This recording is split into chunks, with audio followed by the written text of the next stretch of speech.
Film ഗാരേജിന്റെ ഇന്നത്തെ കണ്ണപ്പ വാർത്തകളിലേക്ക് ഇവർക്കും സ്വാഗതം. വിഷ്ണു മഞ്ജു നായകനെത്തിയ ഏറ്റവും പുതിയ തെലുഗു സിനിമയാണല്ലോ കണ്ണപ്പ.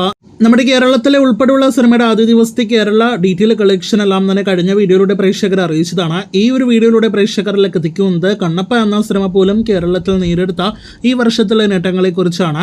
32 ലക്ഷം രൂപയായിരുന്നല്ലോ സിനിമ ആദ്യ ദിവസം കേരളത്തിൽ ഗ്രോസ് നേടിയെടുത്തത്. ഇപ്പോഴത്തെ ഒരു തെലുഗു സിനിമയുടെ ഈ 2025 വർഷത്തിലെ ആദ്യ ദിവസം കേരള ബോക്സ് ഓഫീസിൽ ഏറ്റവും കളക്ഷൻ വരുന്ന സിനിമയായിട്ട് കണ്ണപ്പ മാറിക്കഴിഞ്ഞിരിക്കുന്നു എന്നാണ് ഈ വീഡിയോയിലൂടെ പ്രേക്ഷകരിലേക്ക് എത്തിക്കാനായിട്ടുള്ളത്. ഈ വർഷം തെലുഗു സിനിമയിൽ നിന്നും തിയേറ്ററുകളിലേക്ക് എത്തി കേരളത്തിൽ ആദ്യ ദിവസം കൂടുതൽ കളക്ഷൻ നേടിയെടുത്ത സിനിമകളിലേക്ക് വരികയാണെങ്കിൽ നിലവിൽ ഒന്നാം സ്ഥാനത്ത് കണ്ണപ്പ 32 ലക്ഷമായിട്ട് നിലയുറപ്പിച്ചിരിക്കുന്നു.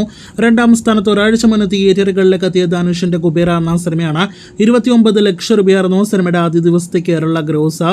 മൂന്നാം സ്ഥാനത്ത് രാംചരന്റെ ഗെയിം ചേഞ്ചർ എന്ന ശങ്കർ സംവിധാനം ചെയ്ത സിനിമയാണ്. 25 ലക്ഷം രൂപയായിരുന്നു സിനിമ ആദ്യ ദിവസം കേരളത്തിൽ ഗ്രോസ് ആയിട്ട് നേടിയെടുത്തത്. നാലാം സ്ഥാനത്ത് ഹിറ്റ് 3 എന്ന നാനി നായകനെത്തിയ സിനിമയാണ്. കേരളത്തിൽ കൂട്ടത്തിൽ ഏറ്റവും മികച്ച പ്രൊമോഷൻസ് എല്ലാം തന്നെ നടത്തിയ സിനിമ കൂടിയായിരുന്നു ഹിറ്റ് 3. 20 ലക്ഷം രൂപയാണ് സിനിമയുടെ ആദ്യ ദിവസത്തെ കേരള ഗ്രോസ്. അപ്പോൾ ഈ ലിസ്റ്റിലും ലാലേട്ടൻ കൂടി ഭാഗമായ നമ്മുടെ കണ്ണപ്പ എന്ന സിനിമ ഒന്നാം സ്ഥാനത്ത് എത്തിയിരിക്കുകയാണ്. ഇനി ഇതേപോലെ മറ്റൊരു നേട്ടത്തിലേക്ക് കൂടി വരികയാണെങ്കിൽ ഇന്നലെ കണ്ണപ്പ തിയേറ്ററുകളിലേക്ക് എത്തിയ ആദ്യ ദിവസം ഈ ഒരു സിനിമ വിഷ്ണു മഞ്ജു നായകനായി എത്തിയ നമ്മുടെ ലാലേട്ടൻ, പ്രഭാസ്, അക്ഷയ് കുമാർ എല്ലാം തന്നെ ഗസ്റ്റ് കാമിയോ റോളുകളെ അവതരിപ്പിച്ച സിനിമയാണ്. എങ്കിൽ പോലും ഇതൊരു ലാലേട്ടൻ സിനിമയാണ്, ലാലേട്ടൻ നായകനായി എത്തിയ സിനിമയാണ് എന്ന പേരിൽ പല കുപ്രചാരണങ്ങൾ ഇന്നലെ എല്ലാം തന്നെ വൈകി രാത്രി എല്ലാം തന്നെ സോഷ്യൽ മീഡിയയിൽ നടക്കുന്ന ഒരു കാഴ്ച കണ്ടു. എന്തായാലും ഇപ്പോഴത്തെ അങ്ങനെ ലാലേട്ടൻ നായകനായി എത്തിയ സിനിമയാണ് എന്ന് നിങ്ങൾ പറയുന്നുണ്ടെങ്കിൽ ഇപ്പോഴത്തെ അതേപോലെ മമ്മൂട്ടി നായകനായി എത്തിയ ഏജന്റ് എന്ന സിനിമയുടെ ആദ്യ ദിവസത്തെ കേരള ഗ്രോസ് കണ്ണപ്പ മറികടന്നു എന്ന് പ്രത്യേകം അറിയിച്ചു കൊള്ളട്ടെ. ന്യൂസിലാൻഡിലായിരുന്നല്ലോ കണ്ണപ്പയുടെ ചിത്രീകരണം. അവിടെ 4 ദിവസത്തെ ഷൂട്ട് മാത്രമേ ലാലേട്ടൻ സിനിമയിൽ ഉണ്ടായിരുന്നുള്ളൂ. സിനിമയിലാണെങ്കിൽ 5 മിനിറ്റ് റോൾ മാത്രമേ ഉള്ളൂ.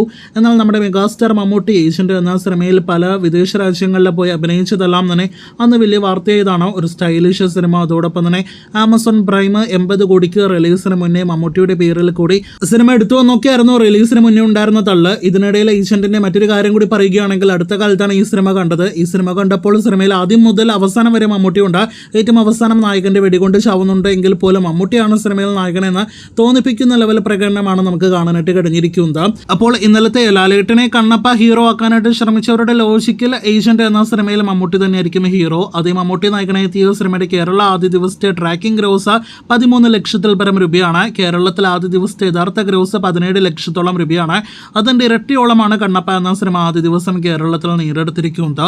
അപ്പോൾ വീണ്ടും ഒരിക്കൽ കൂടി ഒരു മോശം സിനിമയിലൂടെയാണെങ്കിൽ പോലും ലാലേട്ടൻ പവർ നാം കാണുകയാണ്. ഇനി അടുത്ത ദിവസങ്ങളിൽ മമ്മൂട്ടിയുടെ ഏജന്റ് എന്ന ബോംബ് ചിത്രത്തിന്റെ ഫൈനൽ കേരള ഗ്രോസ് കണ്ണപ്പ മറികടന്നു എന്ന വാർത്ത കേൾക്കുവാനായിട്ട് പ്രേക്ഷകർ കാത്തിരിക്കൂ.